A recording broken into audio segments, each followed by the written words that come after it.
Welcome to Overcome Podcast. In today's episode, I'm going to talk with Todd Abrams, IFBB Pro, CEO of Icon Mills. Todd has some very interesting perspective of the mindset of a businessman and the mindset of an athlete, and how he was able to apply some of the principles to grow in his life, to grow his business, and to become a better athlete. Stay tuned. Be right back.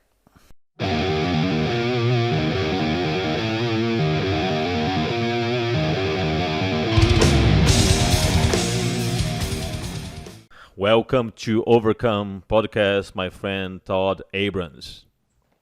Thanks, Jerry, for having me on. It's good to be here. All right, good to see you, my friend. It's been a long time that we didn't talk, and I was really looking forward to talk to you because the main topic of this podcast is overcome, and I know that you have a lot of stories of overcoming obstacles, so it'll be a good conversation. Yeah. So let me start with. I remember when we met back in the day training with Jeff. You told me that growing up, you were a fat kid, and I never really envisioned that because I already met you in shape. But how it was? Did you think that it was hard for you to be like that, or you just were so used to? What really triggered you to change so much? Yeah, I think growing up, it was a lot of probably not being educated, thinking that, again, didn't have a mentor, didn't have anyone as far as what to do back then, right? I just knew that, hey, I thought I was working out the right way and pretty much putting everything in my body. So from that standpoint, to me, it was calories were calories. And again, I was enjoying life in high school and stuff, and then into college. No sports. Really you didn't play any sport at all? Yeah, I grew up playing hockey. So I played hockey all my life into juniors and stuff. But again, for me, when I say the fat kid, my nickname growing up was like Lumpy, right? So I was like probably about somewhere on average around 250, I don't know, 5 pounds, something like that, maybe a little bit less. But again, 38-inch waist, blah, blah, blah, blah, blah. Like I'll call it fluffy, right? And from that point, it was just, again, not having anyone to really model after, whatever, just seeing everything. And again, eating pretty much everything and anything. So again, happy though, just I'll call it enjoying life. It wasn't really till a lot later in life that I really started to understand, and that was through adversity, because it took, I think, me when I was 18 years old, getting a severe case of mono, and I went into the intensive care unit for almost just over 21 days. I lost 41 pounds. I lost a lot of muscle, lost 4 inches off my waist, etc. And I knew after that, when I came back out, I knew that I didn't want to go back to being fat, right? Yeah. That's sort of the first transition. It really, I'll call it moving forward, trying to live a healthier life. But then it also took all through college and until pretty much when I was about 35, 33, something like that, to really understand, hey, I do need to understand diet, right? I do need to understand these principles. When did you actually start training better and looking at what you were eating and training seriously? It was after 35, wasn't it? Yeah, so it was my first men's physique competition was when I was 35. Okay. I had never competed. I remember it was New Year's before that.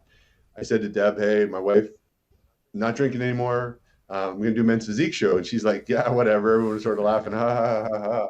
And that's when she'd been training with Jeff Dwelly for a while, right? She used to compete in figure and fitness. She started before you. Yeah. She used to compete in figure, and like that was when it was the one-piece, two-piece sort of thing. And then she ended up doing some bikini shows. But that was my first sort of foray into it, and really working with Jeff. And I had him doing my diet at the time, understanding sort of more on the macro level, because and just understanding really how my body started responding to foods, right? It was the first time I'd ever really, when I was 35, gone and got what I'll call a full proper lab analysis. So hormone test, etc. And I tell people, Yuri, all the time, like they always say, hey, what's the best diet for me and this and that? I'm like, have you got your labs done? And they're like, oh, well, I don't need that. I'm like, you don't understand what you don't understand, right? And really, I say it's all about what's in your blood. Like there could be something that maybe someone's put you on a diet that's a keto diet, but your body doesn't respond to how you're able to utilize fats properly, right? Or you have something wrong with your thyroid or pituitary or something. So you don't know. And again, even going back to just like testosterone levels and stuff, right? The average, if you went to a general practitioner, he's going to tell you, hey, you're great at 200 to 300 testosterone levels. And you're like, after you learn what you and you're like, I feel like shit with 200. I mean, just don't help. Yeah. So that's for me. Like I'm probably, I say most men should probably be between 800 and 1100, right? And it's not just, hey, you're going to build muscle and you're a jack guy and you need to test. It's mind function, right? It's an overall feeling of well-being and some optimal levels at everything. And that's the same as like really understanding food. But that's so from 35, I then, after the first 2 shows I did, was the West Texas. And then I went and did one in Oklahoma, and then in Masters, and that was in Pittsburgh. And that's when I got my pro card that day. And I was like, wow. After that, it was sort of like a night and day difference, because looking at what the level of competition was to where we were at and where I was at. And that's when it really sort of, I got dialed in, and I'll call it from that time frame, I've never really looked back. So that is, you got your pro card, how old were you, like 37? So I was 36. Yeah. Oh, so in 1 year, you did all that? Yeah, 1 year. That's what I'm saying. Everything happened in like literally under 8 months. That was really fast. Yeah, and then that was my first, I did the first pro show was the LA Grand Prix. And that was like I'll call it the early up and comers in men's physiques. That was like Steve Cook, Mark Anthony, Jason Poston. It's funny because I trained with Jason last night. We were talking about, joking around, looking at pictures from training back like 10 years ago or whatever. But just a lot of change. But it's a big mental game as well. And I think that's the biggest shift, right? The mindset, the understanding. Everyone thinks it's a quick fix. It's not. If you look at me, it's been like, I'm 46, right? So it's been really a 12-year journey just to even learn and understand to get there. And then there's a lot of obstacles in between. Yeah, so it was really fast 1 year. And it's interesting because your body type, you are very tall, and you were able to rapidly put a lot of muscle, because 1 year is not really a whole lot of time to put a lot of muscle. So, and you work pretty hard on that year, I'm sure.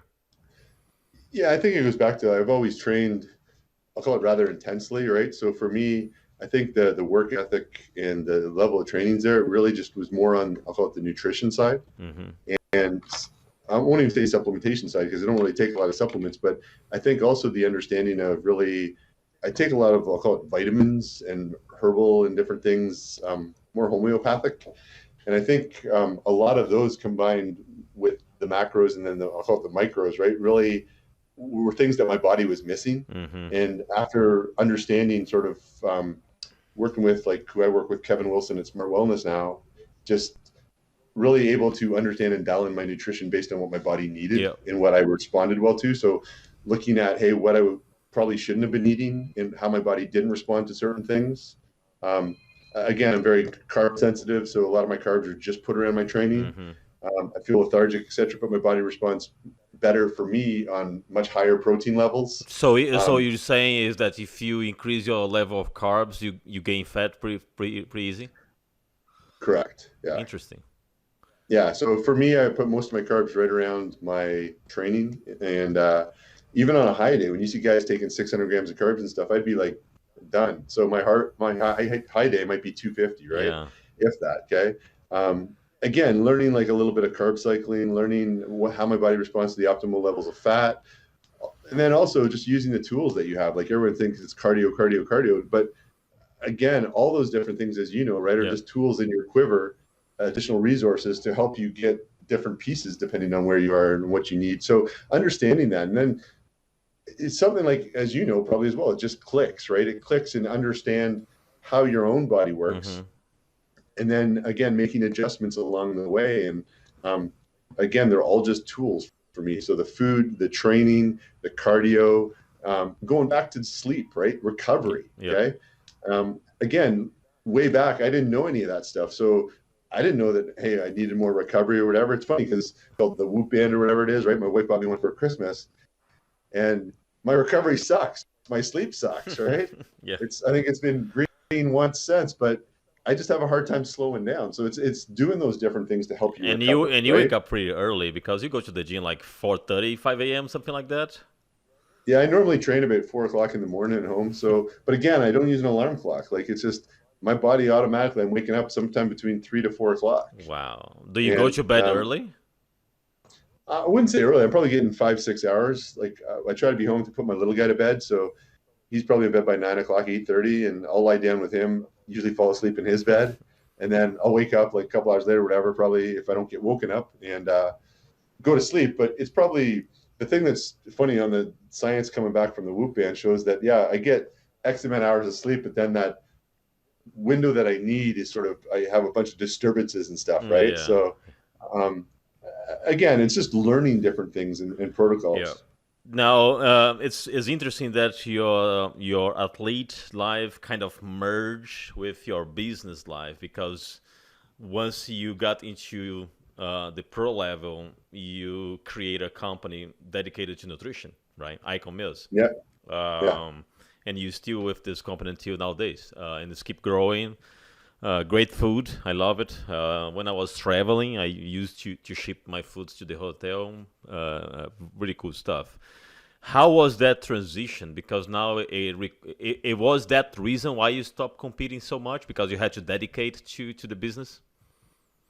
It wasn't that. It's more, I'll call it passion, right? So my background outside of this company is more in your forte. It's my last two companies are application development software, and then we also I had a data center hosting company Mm. for a long time. So I had it for 14 years. We were actually the first ones that ever hosted WordPress. So like Barry and Matt from WordPress, when they started, they had two servers with me, and when we sold the company, they had quite a few hundreds that like craziness, right? But Wow. again, I had that company for 14 years, and sure, it was great. It's a big company and stuff, 220 employees, but the passion really, I think, was more on the food side, right? And not necessarily the food. For me, I always have to have a couple different things. One is a recurring revenue business. My hosting business, my software development was that. I look at food as a recurring revenue business, but also I believe the reason we started it is just there was so much other, I'll call it crap out there. And I just, again, I'm pretty picky. I wanted some of our custom meals done differently, ingredient wise, etc. And that's where we started the company. And still today, I think we provide a ton of value. It's really more Now about I the value. understand why Icon Mills website is so nice because you have a background in IT. Usually Yeah. those websites sucks, but Icon Mills is really nice the way that you created the site where you can select the custom meals and everything, easy to navigate. So great job there for sure. I appreciate it. Yeah, and but do you have a partner on Icon Mills? Or just you? Yeah. So I have a partner, Danny, who comes from a chef background. So he's an executive chef.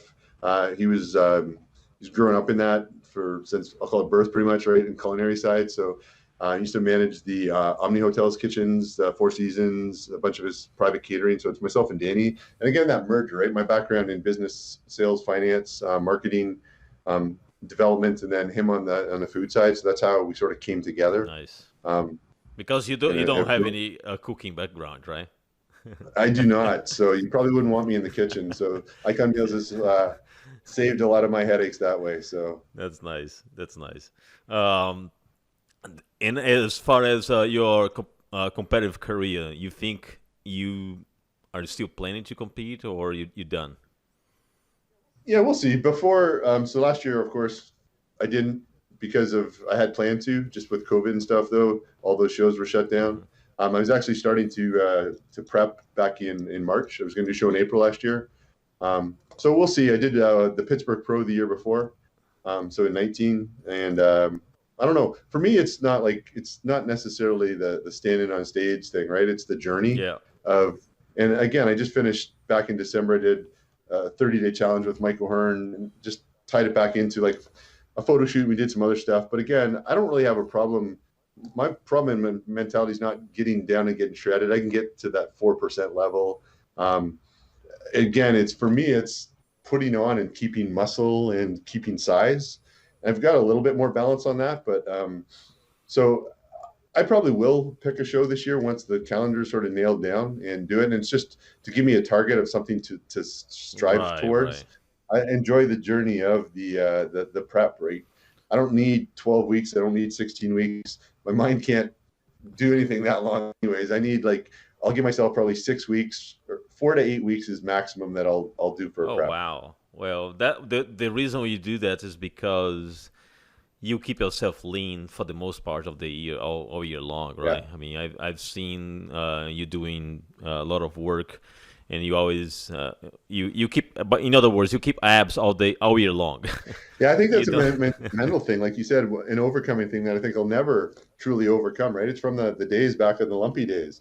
I think anytime I start to get fluffy and stuff, it's I'm going back to being the fat kid, and it's a mental block. So um, that's 100% what it is. My wife tells me all the time, you got to sort of chill out, but it's a mental thing for me. So Yeah, you get concerned when the abs start fading away. yeah, No, but it's a good thing because now you are conditioned to that, and that's why you just need 8 weeks. yeah.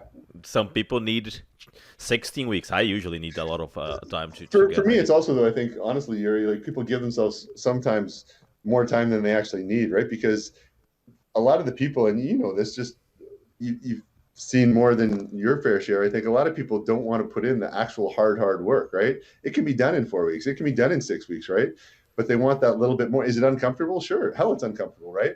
But it's like Yeah. a mind adjustment, a body adjustment. And that for me is part of the fun process, going through those hard times, right? And going Hmm. through that hard thing. And people say, holy shit, like this last 30-day challenge we did, like with O'Hearn, I was fasting 2 days a week. Okay.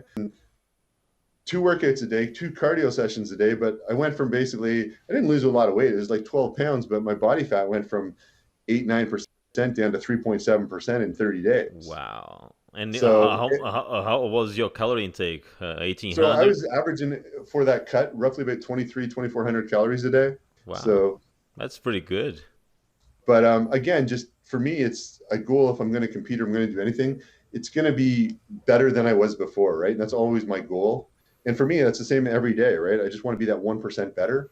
People always say, "Hey, it's not the right time. It's not perfect." But I say, look, there's no such thing as perfect. It's to me, better is perfect. If I can be 1% better in every area of my life, every single day, Yeah. then that's what I'm striving toward. Perfect, right? Yeah. If you're going to go and you're going to perfect times or COVID and this and that's not perfect, like they're all just excuses. Hmm. So um, again, I think you just have to call a spade and put your foot down and go to work. Yeah, is one thing that we use a lot in IT about IT continuous improvement, and we should use the same concept in life is the continuous improvement. You're never gonna be perfect, but if you are working, as you said, to improve a little bit each day, Yeah, then and keep consistency because that's the other problem that a lot of people have a hard time doing it is keeping consistency, right? They are really correct. good in one week, and then the second week not so good, so they don't keep that consistent level of execution. They have a plan, but they don't execute consistently. Correct. And I think also there's like a lot of, hey, I'm entitled to a cheat meal now because I put 3 good days in, right? Or Right. I put my good week in. And that's not really like, again, that's, I'll call it weak minded. Again, that's why people, in my mind, some people, why they give themselves more time, right? Because it is a little bit more comfortable in different things. But that's also, I think, in any area of life, right? In business, right? If I have deadlines and stuff, again, I'm not going to push it off. I'm not going to not do it. It's like I'm very rigid on what I have to get done on a daily basis. I know some people, like I have a binders here, like they put a list down every day, right? But it's a list of, do those things that you've written down advance your business and advance your personal life on a daily basis, or are they really just tasks that you're crossing off and you feel good because you've crossed them off now, right? Right. It's again, is it moving the needle forward, or is it just sort of a tactic of procrastination to make you feel good inside and like a pat on the back? And I think that's a lot in our society we see across the norm. So when you talk about overcoming obstacles and stuff, there's a lot of those hurdles that are more mental than actually physical or outside imposed. They happen internally within a lot of these individuals. Yeah, and you brought a great example from the business perspective because when you started, I cannot remember of any other company that was doing the same work that you guys do of shipping food. So it was very there is a big innovation there. It was a big risk too because you didn't know how the market was going to react. So Yeah. it was a bet. Yeah, I think that goes back to the overcome as well, right? Hmm. It's how do you look at risk? I think people always say, "Holy shit!" Like you went from having this big company and great income and all this other stuff to a startup, right? It's like my wife. It's funny because 14 years ago, or whatever, 17 years ago now, when or even longer, when I had my first company, we had a little tiny house, no money, credit card debt, right? We just found out we were having a baby. And then when I started Icon, after I had 14 years of crazy growth and all this stuff, and told my wife, "Hey, I'm going to start another company." And she's like, "What the hell? Why can't you just go take a normal job, right? Like a 9 to 5 sort of deal." And we found out we were having Ryder then. And that was like, so I got 20-year-old, 16-year-old, 5-year-old, right? And Uh-huh. so it's sort of the same scenario. But for me, risk, I don't look at it as risk in that manner because I'm in control of what I do. So if I can't bet on myself, who can I bet on, right? Yeah. And again, that's going into working on yourself and working on, sure, you have the environment around you, but you can control what you can control. So as long as you feel and you understand and you have that work ethic inside you, I think that the risk is what holds a lot of people back in life, right? Yeah. Even just, you call it competing or you call it new project, new job, whatever it is. So Yeah. Yeah, no, this is very interesting that you thought in a really good point, which is you have to believe in yourself, right? So you have to yeah, believe in yourself because if you are not able to believe that you're gonna achieve something, it'll be gonna be pretty hard to convince someone else that you're gonna achieve because even you don't believe, right? sure. So it's amazing. And now, when you had the idea to create Icon Meals, it was because you, as an athlete, felt that need and you didn't see anything around, or it was because you heard, through the shows, people having this need, or it was both? How that idea came out. Yeah, I think it was somewhat from the fitness industry, but not necessarily. It was more an element of, I'll call it convenience, because when I travel, right, or and go into different cities or whatever, I always try to go to like find, hey, what's the good source of food or whatever I can eat. And outside of Whole Foods, there just wasn't a whole lot. And then you saw some different meal prep companies popping up and stuff. But again, when I'd buy that food, it was full of sodium, it was full of this, it was full of that. So that's why the solution to the problem I saw was really that element of convenience, being able to have healthy, chef prepared food based on your requirements sent to you anywhere in the, I'll call it the US, right? Or when you're traveling or at home, and have it reheated within that 1 to 3 minute time frame. That's the sort of the solution I saw for that problem. And really what we were targeting and to try to fill that void. Yeah, no, the convenience is pretty amazing. And the fact that you can actually go to the website and select the macronutrients, I think that was the most fantastic part. I always recommend the website for people that travel, even Yeah. people that are not in the fitness industry. Sometimes there are people that just want to eat healthy, and they were like, "Man, I travel and I eat crap." It's like, "Well, try this," you know, Yeah. because at least now there is a little bit more of awareness about eating healthy in US, and this is a good thing. So people are trying to find alternatives, and I see that the amount of selections that you have also is much bigger, because in the beginning it was very bodybuilding oriented, right? Chicken, Yeah. rice, and all that. Now you are more diverse. Yeah, I'd say most of our audience isn't necessarily, it's not, I'll call it that bodybuilding crowd, right? That's not the people we target and stuff. A lot of our average consumer is more family. Before COVID, it was basically business travelers, Jerry. Anyone, like you said, that let's say you're going to Seattle or you're going to New York, whatever, for a conference or for work, having your food show up in your hotel beforehand. Did a lot with, we still do a lot with like the UFC, WWE wrestlers, et cetera, because they travel city to city on a nightly basis. Hmm. Um, so that's a big part of it. And then during COVID, it was just the people that were at home, right? And still is. We've seen a nice spike last year, but then also branched out in regards to doing a little bit more. We do some stuff with, we've done business over the past year with some different large hotel chains, more hospitals based on our packaging for their compliance, but then also the hotels based on having their kitchens furloughed. Hmm. So if they were going to do a conference, or room service, et cetera, there's a limited menu there. So we've been fulfilling that void over the past, I'll call it almost 10 to 12 months right now as well. So COVID actually brought you more business. That's what boils down to. Yes. Yeah. Or did it really bring you more business, or kind of compensate because people are not traveling so much? So No, it brought us more business. Our main business is direct to consumer. So most people order weekly on a basis, right? That we're shipping out of here or they're picking up or having it delivered. And I think COVID just sort of accelerated that process. You have more people staying at home, so they're not going to the restaurants. A lot of the restaurants are closed down and stuff. And again, I think a lot of people didn't want to go out to grocery stores. They still don't.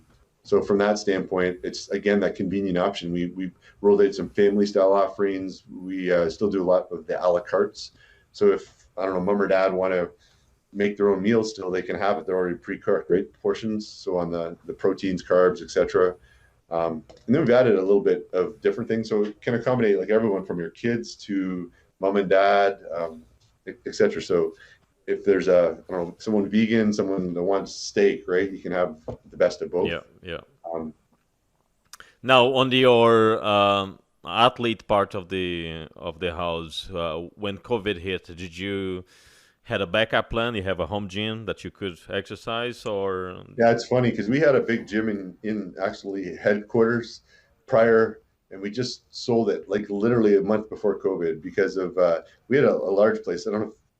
Anyways, we had bought one of the guys' gyms that shut down in Dallas, and I loved it selfishly. We had it inside here. It was all black and red equipment, crazy. We had everything, right? Hundreds and thousands of pounds of plates, etc. 120 pound and you dumbbells. sold it?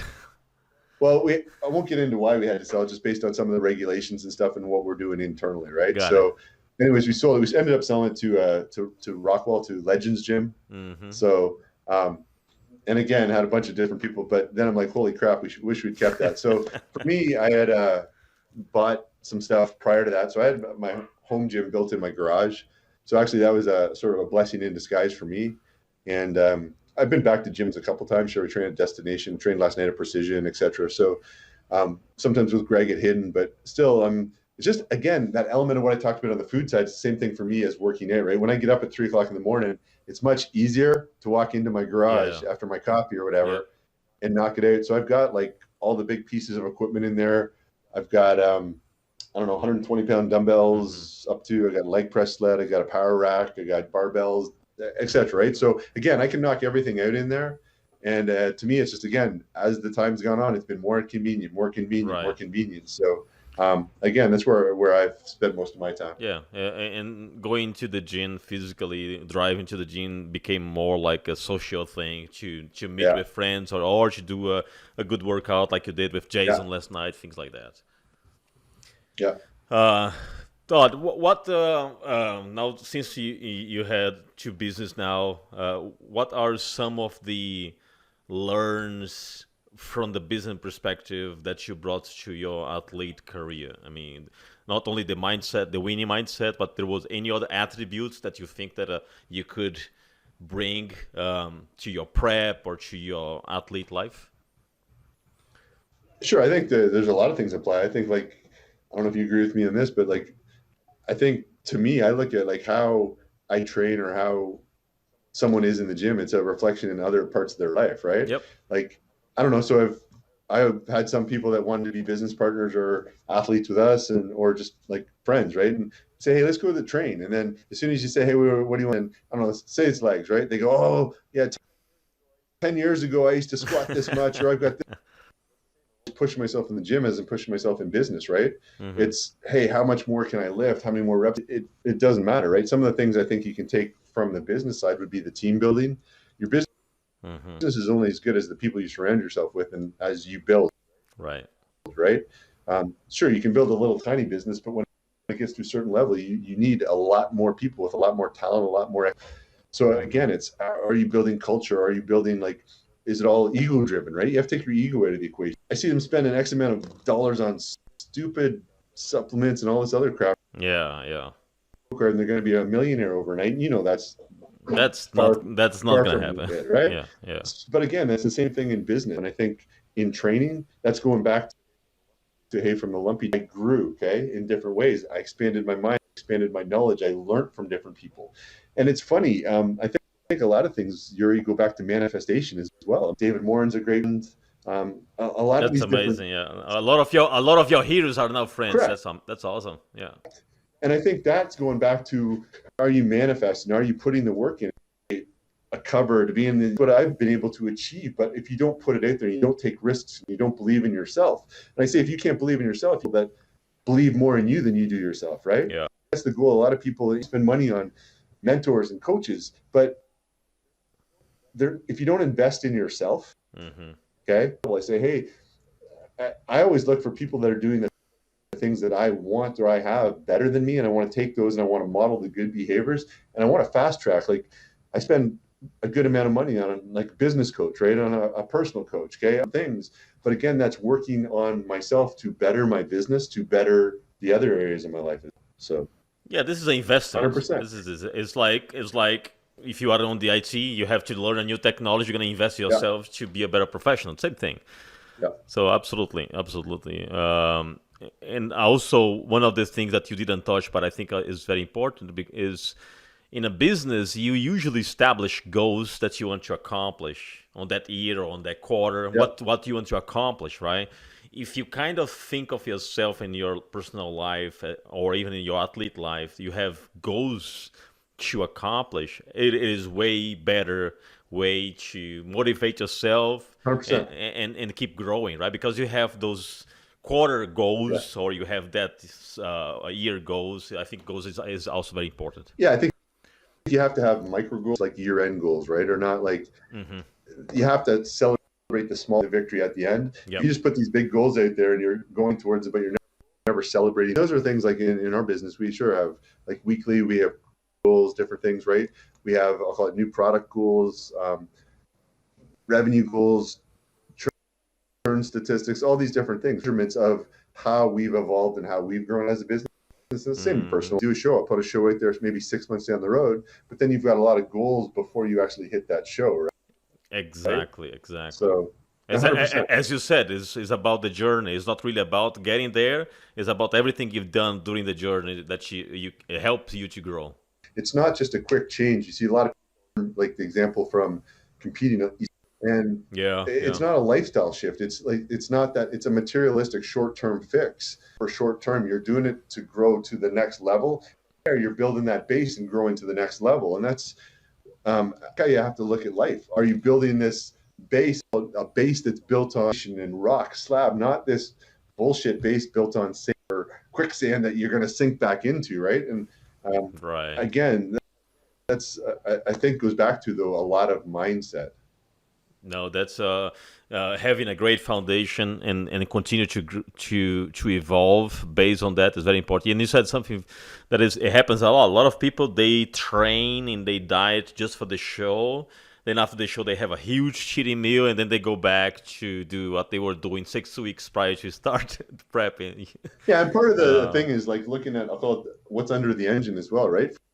For me, if I'm going to do show, I always want like my labs and stuff. I'm always looking to have, for me, everything that I do is really about longevity. I want to be like playing with my kids and stuff, right? When I'm like, I still have a 5-year-old, okay?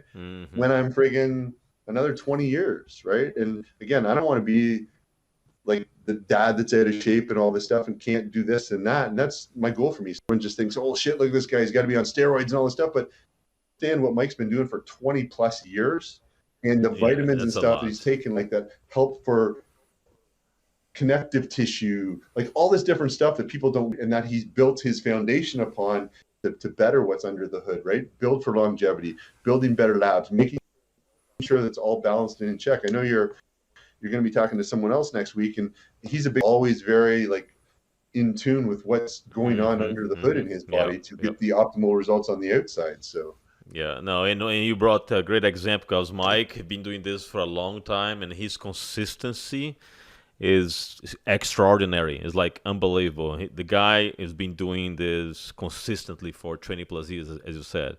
So veins running everywhere in his body. 50, he is already 52? 52. Oh my God. Wow. Unbelievable. Crazy. Unbelievable. 52. Yeah, he is definitely a great example of that. When you go back to compete, do you change category, or are you still doing open? Or are you going to master now? So I've done both. Like every show so far, if I'm going to compete, I'm not just going to be say, hey, I'm over 40 or I'm over 45, whatever I'm going to do. I'm going to do both, right? There's all these, again, in physique, it's crazy right now. There's these guys just jacked with tons of muscle and stuff. And Right, again, right. And it doesn't bother you when you go like and you got like third call out on the open. for me, as long as I know that I'm better than I was before, and I'm pretty hard on myself. And I think that's what people aren't. I say you have to be like the hardest boss, right? You got to be You gotta lead by hard example. and very you got to lead by example, and you have to give yourself shit. Like a lot of people let themselves off the hook, I'll call it. I use the term escape, and I don't know if it's a real like good word or whatever, but from that you're always buying or you're selling excuses, whether it's your own or someone else's. And too many people, I think, buy their own excuses, and a little bit of that victim mentality where you got to be hard on yourself. Is it easy? Nothing's easy in life. If it was easy, everyone does everything then, right? So And I love this poster behind you, but man. again, Your life is 100% your responsibility. That's perfect. You are not entitled to anything. You gotta earn correct. it. And that's Yeah. the good thing about bodybuilding, because you gotta earn each inch that you are growing on your body. You gotta do the work. Yeah, I think this day and age though as well, there's a lot of entitled people, and I won't get into it, but it's just a lot of, especially with us, right? Hey, I've won this, or sponsor me because I'm going to be Arnold Schwarzenegger or this or Oh that. yeah, you probably got a lot of that line, a lot of requests to sponsorship. Yeah, we have a ton. And look, I love working with people, great people, right? One thing though that I'm not a fan of is big ego and entitlement. So um, always happy to work with, and I'll always give someone 100+% Hmm. of what a lot of people aren't giving me, that 100% back. And that just doesn't work for me, right? Yeah. I'm the guy that's going to show up early. I'm going to stay late. I'm going to hammer it out if we're in the gym. I don't know, maybe I'm not the strongest, biggest, whatever, but I'm definitely going to put in that work and make sure that when we leave, you're the one that's how that went. So Yeah. Look, I know that I'm not sure if you still sponsor him, but when I saw that you guys were sponsoring Brian Shaw, that's a lot of food for a strongman. So it yeah, was we've that got a was lot of different people that we work with and stuff. And again, not just in the bodybuilding community, but work with a lot of celebrities, a lot of sports guys, a lot of I'll call it movie singers, etc. So again, it goes back to that element of convenience, right? So many people know that they have to eat better. They don't understand. They still need to be now the educated. question. Now that's a trick question because I'm not sure if it's gonna be 100%, but do you eat icon meals every day? Yeah, yeah. So I eat Every typically, day?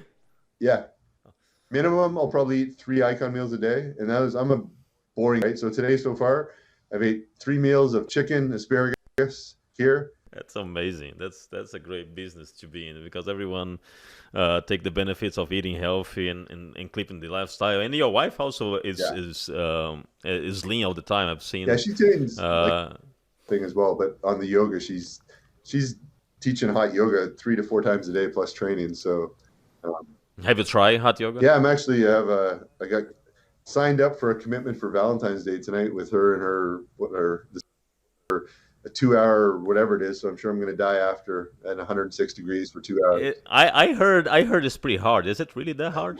Again, define your definition of hard, right? What's in your mind? So I'll say it's going to be easy today, and it'll probably be a little bit less painful than what I think. It challenges you because I don't know. I'm not the most flexible guy, right? And again, I know I should be doing more Yeah. because a lot of that helps with how we train and stuff, connective Hmm. tissue healing, blah blah blah, oxygen levels, etc. Yeah. And it's funny, she gives me crap all the time because I'm the guy in there.